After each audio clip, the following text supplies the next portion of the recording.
So my guest today is Mike Thompson. Mike has spent his entire professional career, all 2 weeks of it, just kidding, on the agency side of recruiting. And throughout his career, he's found jobs for more than 500 people. And you can pretty well recall most of them, but that's tremendous. Given the changing landscape of the labor market and the surfacing of massive inefficiencies in the recruiting process, Mike founded Spark Recruiting as a response to transform how companies attract and hire top talent. Mike, welcome. Thanks for making time today. I am so excited to be here. I mean, not as excited as the intro you just gave, but I'm going to try to match your enthusiasm as we go through this for sure. Excellent. So, Mike, how has the candidate market changed, and what should a person be valuing? Wow, just hitting me with the hard stuff right off the get-go. That's right. Intro, no, how's your day? How are things going? How's the weather in Canada? Just let's do this. Let's just do this. You know, I figured I was in for a doozy of a chat when I saw you come on wearing the coach hat, but I guess that's exactly where we're at right now. So that's right. So thanks for having me. I mean, it's a big, heavy question in terms of how the candidate labor market has changed. I mean, I've been in the business luckily for nearly 15 years. So I started in 2009 when we were in a recession and kind of seen the labor market evolve over that time. And the labor market that we're in today, I have not seen. None of us has ever seen. It's completely dynamic. It's completely changed for the better. And I'll tell you why and how it's changed is for a long period of time, as long as I can remember, and love to get your thoughts on it as well, because I'm sure you can chime in here too. The power dynamic was one-sided in the job market. Employers had all the power.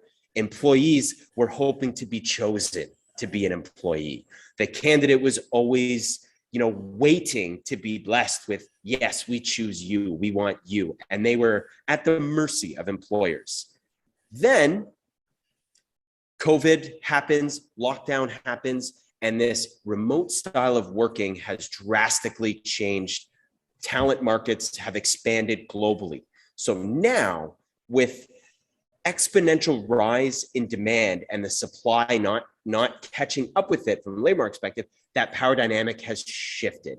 And it's more one of, equal balance where the candidates are interviewing the employers as much as the employers are interviewing the candidates. So this power shift and the power that the candidates possess now, they've never had before. So it's a massive change. And, they're still figuring out what they do with all this power, like people do when they get power. And one of the fun things that I see, well, not fun for some of them, you'll understand why I say that in a second. In the US, 3 million people left the workforce during the pandemic. 1 million died. Those are the ones, that's not the fun ones. 2 million retired. Although Gen Z is very much like the boomers in terms of work ethic, they haven't hit full force yet, and they're much more junior. So you have a lot of people who are fairly senior, very experienced, who are gone. And I know this is a global phenomenon as well, although I can quote the US numbers. So it's complicated now for employers. And the dynamic is exactly as you've described. People finally got out of their house. They're finally able to change jobs. They felt a certain amount of freedom, and they've been jumping from one bed to another, trying to figure out which person they should get married to, or at least spend some time dating. So it's complicated out there, to say the least. And you just froze on me on camera. Ooh.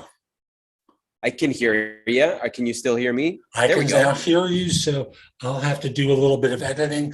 If we have, my number on freezes is 4. 4 freezes, we re-record, okay? Okay, sounds good. So just to pick up, so it's complicated out there. People have choices, and everyone wants to hire.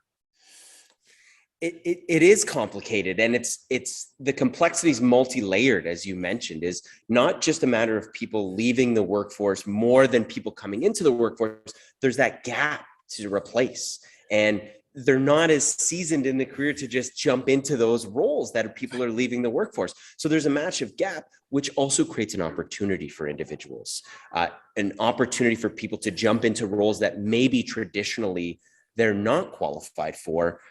But organizations have to take a chance. They have to take a risk on individuals that maybe can do the job that haven't done it before. And that's the change in the labor market that's exciting for candidates, is you're not confined to what you have done before. Now it's, what do you want to do, and what skills have you developed in your past that you can apply to new jobs? So not being so shallow and narrow in terms of the types of jobs or the positions that you think you can qualify for. It's opened things up. It's huge. It's a great opportunity for people. Agreed. And building on that, from a demographic perspective, Gen X, who's the generation that follows the boomers, it's a much smaller population cohort. And this, what you're describing, really advantages the millennials, the older millennials of that huge cohort, and gives you a chance to step up in class and move ahead much more readily than so many people were allowed to do it in the past. Yeah, it's less of a slow burn now, right? Like, people are accelerating their careers way faster than we ever have before, which is good and scary for some people in organizations that are at those senior levels, where it wasn't the way that they were advancing through their careers. So they haven't seen this blueprint before, and there's a lot of unknowns. So, and just the amount of competition out there on the employer side for that top talent magnified. I mean, the fact that the global, talent market has opened up for people is great, because now if I'm hiring, I can hire anywhere in the world. But on the flip side, that means anybody in the world can hire the same people that you're going after as well. So that's where that power dynamic has more evened out, where it's, candidates have gained power and employers have lost a little bit of it. And now it's more equal in that process. Agreed. So what should people be doing to capitalize on this kind of a situation? Take the big step, leverage what they've done up until this point, win the game.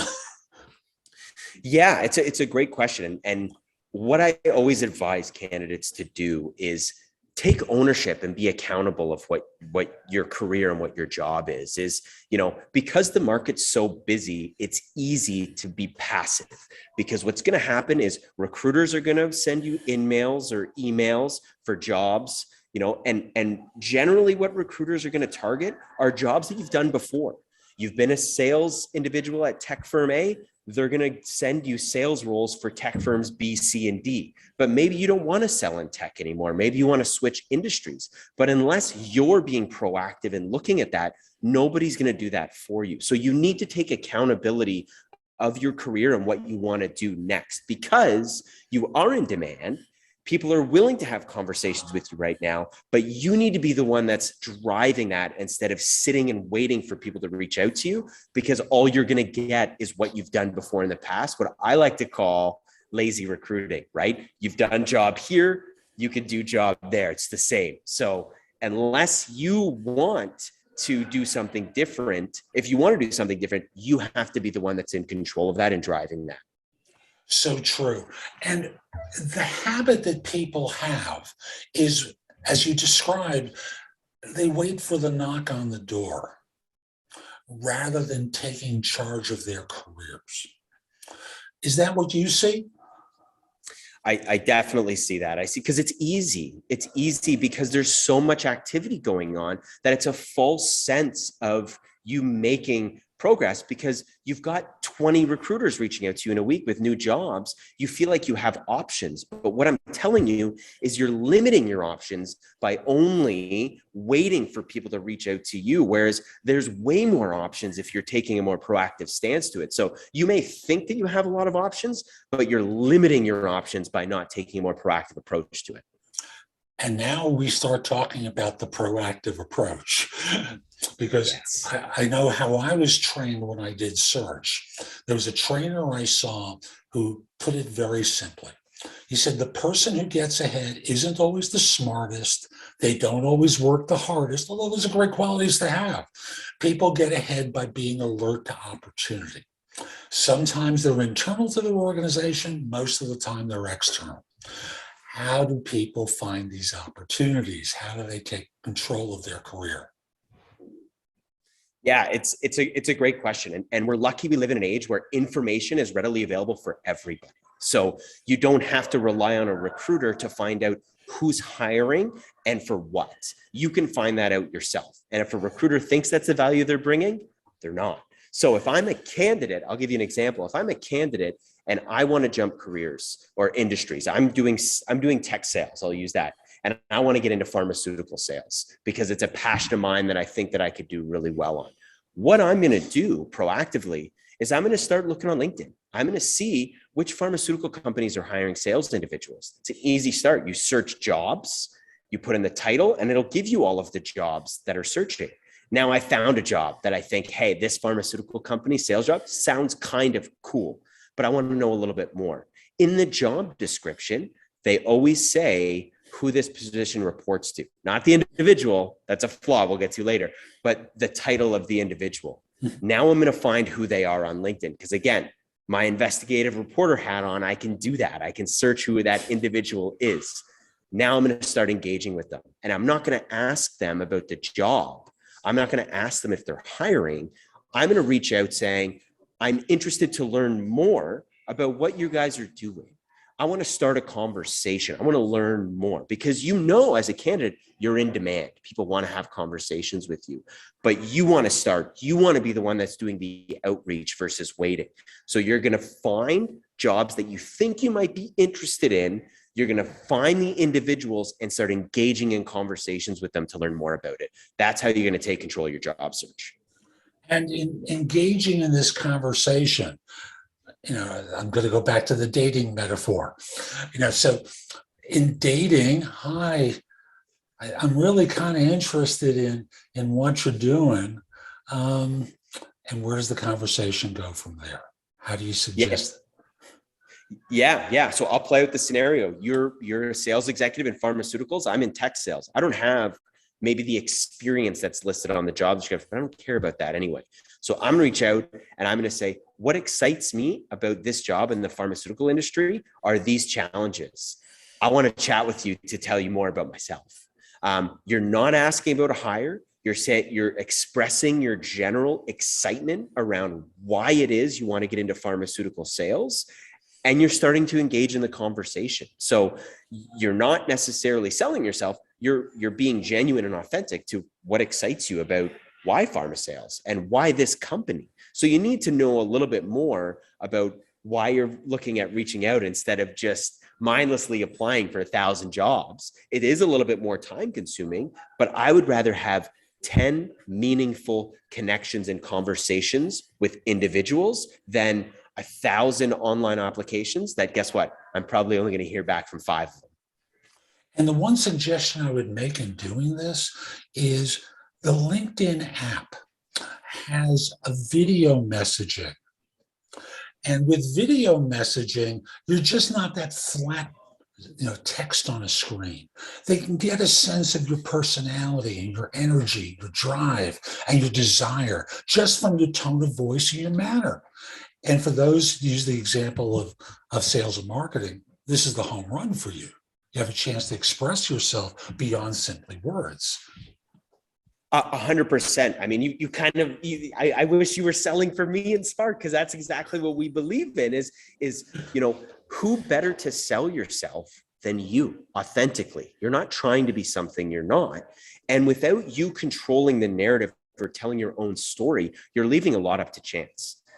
Everybody's resume is generic and limited to what their story actually is. Grab your camera, selfie mode, shoot a 30-second video on why this role, why you want to connect to this individual, why you want to engage in the conversation. It's authentic. You're creating a brand and a personality for yourself that now they get to experience you. They're not going to read your resume and come up with their own bias on who you are and what you stand for. You control the narrative. You tell your own story. And I think of, we've been talking about using LinkedIn to reach out to people. So then there are the people who will then turn around and go, I'm going to take a look at Jeff's profile. I don't see anything I'm really looking for in there.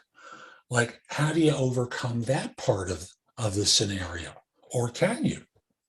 You can. What you can do is your profile is a reflection of your personal brand. So you need to know who you are as a professional, what you stand for, and all of the copy on your LinkedIn profile needs to speak to your personal brand. If I'm somebody from a sales perspective that values certain things and those are core to my personal brand, that's going to be evident in my LinkedIn profile. So the messaging I give on the video and however people want to interact with me, it's consistent. It's authentic to who I am. They know exactly who I am when they look at me on my LinkedIn profile, whether they see a video, email, there's consistency across all mediums. And that idea of congruence allows people to get a feel for you as a person, because I know from my own background in search, where I got incongruent information and the person was not consistent with what I saw online about them or what I'd heard about them. And the trapdoor opens, the chair falls back through the floor, and they're done. And I know other people do the same thing. It's a hard thing. It's hard being a candidate right now because there's a lot of guessing, right? Like you're trying to satisfy what you think they want to hear based on your resume. So it's littered with keywords and things that you think are going to resonate with them. Whereas what I'm saying is flip it around, forget about what they want to hear and be true to yourself. Because if they don't like what they see, you don't want to work with them anyway. You want to have those options. You want to be able to resonate with the people that resonate with you. Oh, I don't know if I can do that. A lot of people are going to turn me down. I don't know if I can handle being turned down all the time. And that is a reality in doing it this way. You're not going for this square peg in the square hole job based upon what you've done in the past. You're being aspirational and you have to take the risk. Yes. And you have to work with people that want to take that risk and want to invest in you. Like those are the opportunities that are exciting for people and stretch people and they find rewarding because they don't know what they're going to do, but they're excited that they're going to learn and they're naturally curious about those things. Those are the roles that are exciting, not you did this role and you've been doing this role for 5 years and now you're going to do it for another 5 years, the same thing. There's no magic in that anymore, Yeah, there's no magic. I mean, and now, like, because the market the way it is, you're not limited to that. If you're willing to put in the work and be proactive and own that, then you can open up to those opportunities. Otherwise, if you're going to sit passively, you're just going to get a lot of the same. And we're recording this in, I'd say, early June 2022.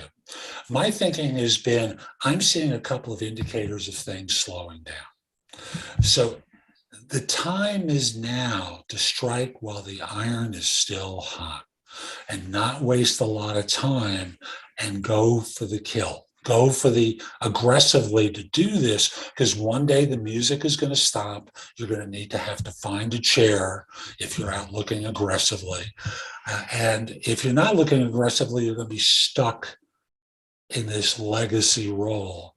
Your mind is already shifted to what you want to be doing. And emotionally, it's going to be hard to stay put.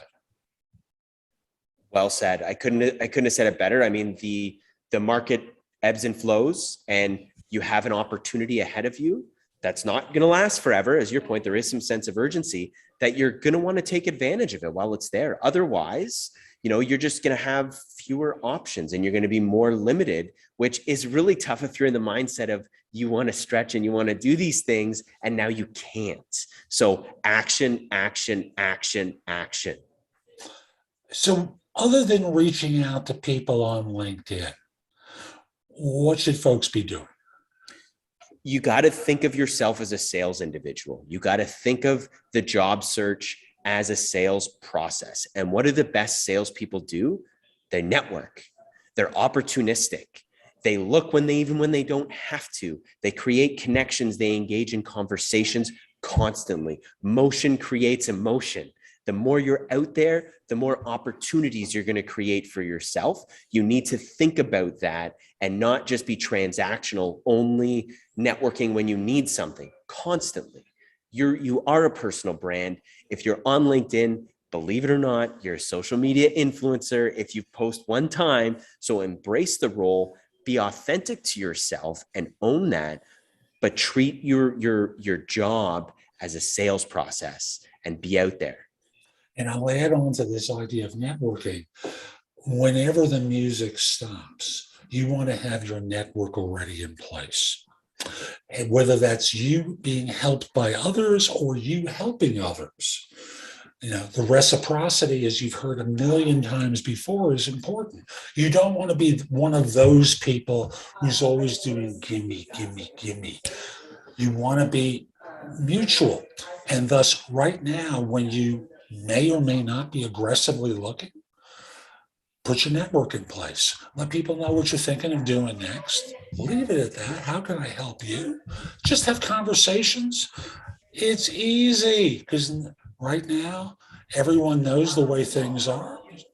You can help one another or not, as the case may be.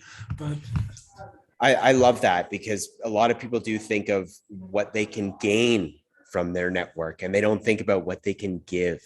It's both. The best networks are ones that are nurtured, right? And in order to have a strong network, it's a give and take. You can't just always expect that your network's going to be there when you need them, but you're not there for them when they need you. You have to give to get, and the best networkers recognize that. And there's just, if you're in a position to help people, it's the right thing to do, because eventually you're going to be on the other side and you want someone to be able to help you. And sometimes it's just a matter of time. If somebody's in a bad spot, invest some time to listen to them. Hear them, they were just laid off. Connect with them. How can I help? What are you going through? Is there anybody I can connect you with? Is there anything I can do? Maybe there isn't, but the fact that you're investing time, which is an asset we all have, that is extremely valuable. And then when you ask for it in return, when you need it, you'll get it back. Bingo. And as such, folks, use it or lose it.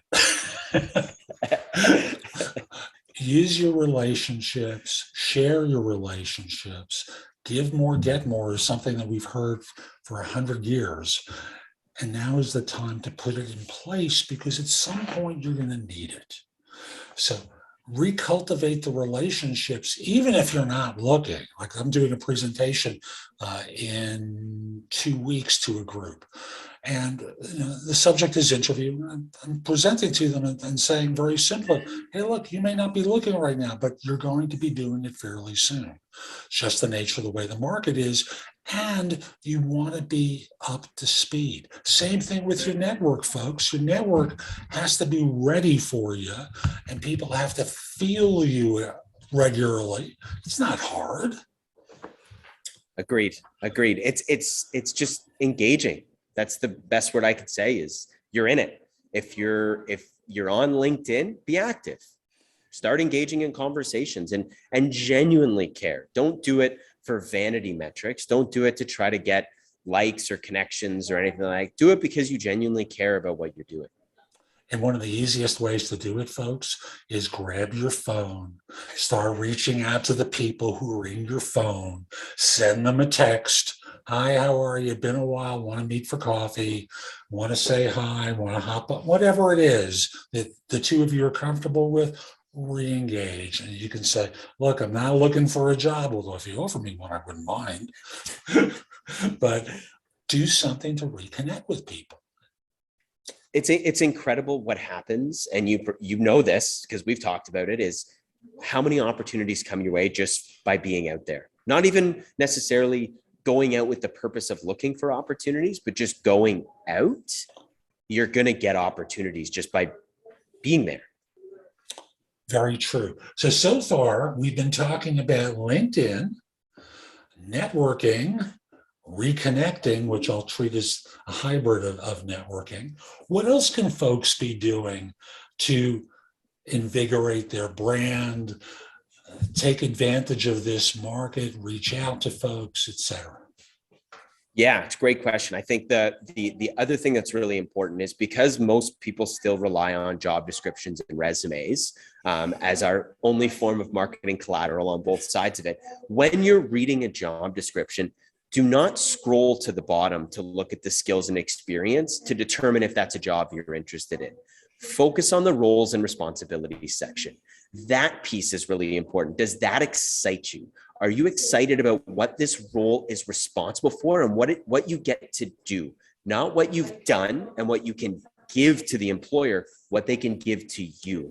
And then when you're writing your resume, you write it from that place. You talk about those things. What excites you about the roles and responsibilities and why you think you're set up for success in those. And thus, should someone include those in the resume, even if the requirements are, shall we say, a little bit flexible? Yeah, I usually like to make sure that it's included in the summary. And to your point, when you get to do that video to start that conversation, a virtual cover letter, that's where you're going to speak about the exciting aspects of those things. And I'll tell you what, like people think doing a selfie video is daunting. You know what's daunting? Writing cover letters. Nobody's reading your cover letters anymore. Do a video. It takes 30 seconds and it's just a genuine personalized message about this role to this individual instead of the generic natures of cover letters. Can we kill those yet? Are those done? Can we get rid of them? No, they're not done. It's a shame they're not done yet. I like the selfie better. The selfie video is a much, much easier way to consume that content than to read a letter. Nobody, I'm telling you right now, I've been doing this 15 years. I may have read 3 cover letters. So like, and that's an agency side. So maybe I'm a bit biased and, in terms of what I see, but if there were videos, 30-second videos, I'd watch them all. Agreed. And, I come from the days pre-applicant tracking systems. So, when someone would start emailing a resume to me, ooh, high tech, ooh, and the idea of using the body of the email as the old cover letter. So, because that you looked at for some reason. And I think people still look at the body of the email rather than a separate doc that says Thompson.cvr. So it's a cover letter at that point. Well, and in my opinion, the reason why is because that's real. The rest of it is rehearsed. Your resume is rehearsed. Your resume is carefully crafted. It is almost like the interview version of yourself, and the email is the work version of yourself, right? Like this whole interview thing is an artificial way of seeing if you're good at the job. You're pre-rehearsing your answers. You have them all just like your resume. But if you read an email of somebody, why are you reaching out to me about this job? Just why? Why do you want this job? And that answer is going to tell me more than I need to know about the candidate than their structured, rigid resume that they've rehearsed and are just sending to everybody anyway. This is going to seem quirky, but I haven't tried embedding a video into an email. Oh, you can? I somehow thought so. And it's so much more effective, folks. Try doing that. Let them hear you. Whether you're in sales and marketing or any other field, let them hear you and feel you. It makes a difference. Oh, there's so much more. What else should we cover today? Well, I like to think of, the resume as something that, could be reworked given the job you're looking for as well, right? The resume is your sales collateral. It's got to be specific to the job. And you're going to say to me, well, yeah, it takes a long time to write a resume to do it. But also, is it possible to put every experience and skill you have in a 2 to 5 page resume? It's impossible. It's impossible. You want to bring out those skills and those qualities that are going to resonate with that job, which is impossible to do if you've had a long career. You can't put every single one in there. It's going to be a novel. It's going to be 13 pages, which I have seen, and do not do that. Do not do that. Yeah, do not. It's awful. But what you can do is, if you're one of those people who posts resumes on job boards, You can have the master resume on the board, so all the keywords are there. But when you're actually contacting firms, you have the tailored resume, and you treat the master kind of like an object-oriented programming. Each of the sections is an object that you're pulling out and embedding in the resume that you're actually submitting. So this way, each resume is tailored. Maybe an object needs a little tweak here or there to really, make the fit obvious to the 6-year-old who's scanning resumes. And in my case, it used to be 4 seconds or less. I know the data says 6. But everyone's busy, and you have to make it obvious because no one's going to page 2 to find it, let alone page 5. And no one's making assumptions. Everybody assumes that when they do a resume, well, it's obvious they will know that I can do this because I've done this. No, write it in. Don't make any assumptions. You have to be to your point, just being blunt and be so specific about what it is, and don't think that the individual that's looking at it is going to make assumptions on your behalf. It's just not going to happen. Because no one has the time. No. You should call me. No one has the time. You know that. You don't call people just because they want you to call them. You don't even take calls on your phone anymore. You block them. And they're no different. It's interesting. It leads to messaging as a subject. I was just going to ask you, because I heard something the other day of an interesting, proposal, insight someone had is most of our work gets done now over Slack or text or email. Wouldn't it make sense to do an interview over Slack or text or email to see how the communication style is? And what would that look like? I would find it fascinating to do an interview over Slack to see how someone communicates in that medium. We don't test that in the interview process. And 90% of the job, that's how you communicate. And with text, you run into generational issues. It's true. Older professionals are less text adaptive. And as such, Slack, I have no argument about. Email, I'm not real fond of because, there's just too much of a delay. Mm-hmm. And text, you run into the issue of the older folks, fat fingers, they're just not digital natives. So they run into issues with texting. But Slack, no issue whatsoever. It's a nice approach, and it's a good suggestion. Are there particular channels that you would recommend people hook into on Slack as part of their job search, by the way? Oh, great question. I actually have not tapped into any of those channels, but you know what? My research right after this is going to be to do that.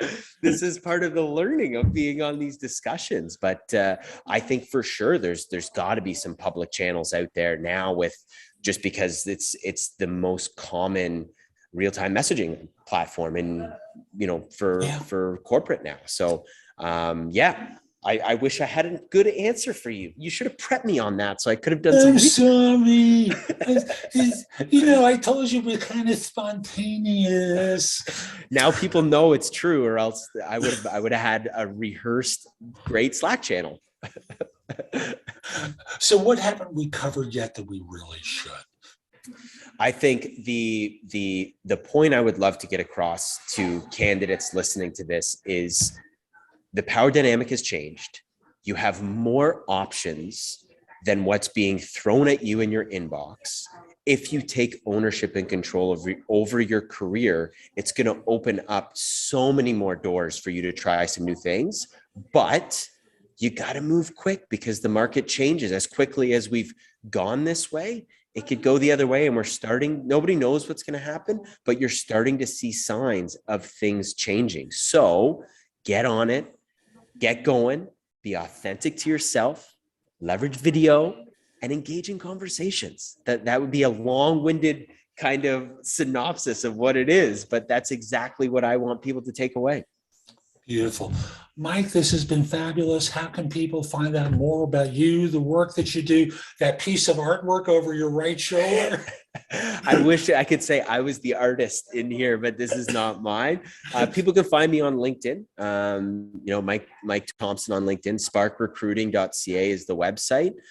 We are building some really cool giveaways and experiences for people to, to your point, how we talked about how to create selfie videos. We're actually creating a step-by-step to show people how to do that on LinkedIn for candidates.